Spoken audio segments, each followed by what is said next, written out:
Just war theory is a line of argumentation that traces its way back at least to St. Augustine. You could trace it back further to ancient days. And it is a justification for going to war, for the use of military force. It begins with a supposition that under any normal circumstances, the use of military force is a bad thing. War is a very bad thing. So what is it that would justify this complete break from normal international affairs? And people tend to think of just war theory as being concerned with what's a just cause for war.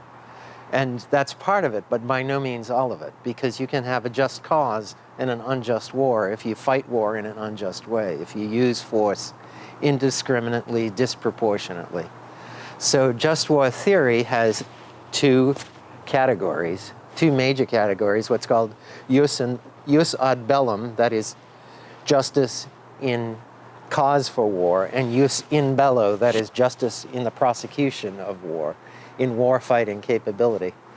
And in our tutorial, we're going through each of these and examining them in some detail and trying to see how they apply to situations that would not have come up in the days of St. Augustine, of St.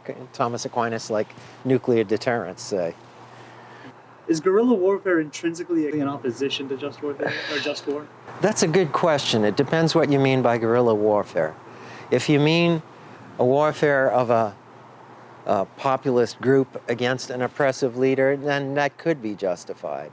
If you mean guerrilla warfare as a sort of form of terrorism, terrorism can't be justified. That would be a violation of jus in bello. If you, one of the principles of just warfare is discrimination between armed forces and civilians.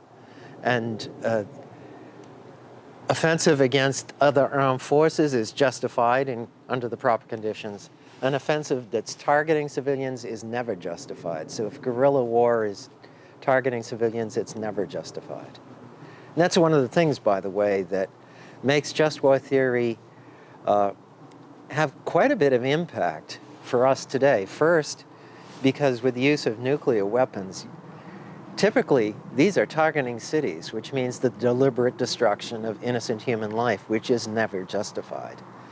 And second, even with all of the smart weapons that we have today, it's frightening to see that the proportion of civilian casualties to to troop casualties keeps going up. So there's something very wrong about the way warfare is being conducted in our era. Do you think there should be bans on certain types of weapons? I know that during the Crusades, I believe there was a ban by the Pope on using crossbows. I think were banned for a certain time by the papacy. And fighting on Sunday. Exactly, fighting on Sunday. And holy days and so forth. And those sort of bans work if you have combatants who agree to standards of warfare that are set by, in this case, the church or by Christianity. We don't have that. So you ask, should we ban weapons? Well, who would do the banning and who would enforce it? And that seems to me an insuperable problem right now. Yeah.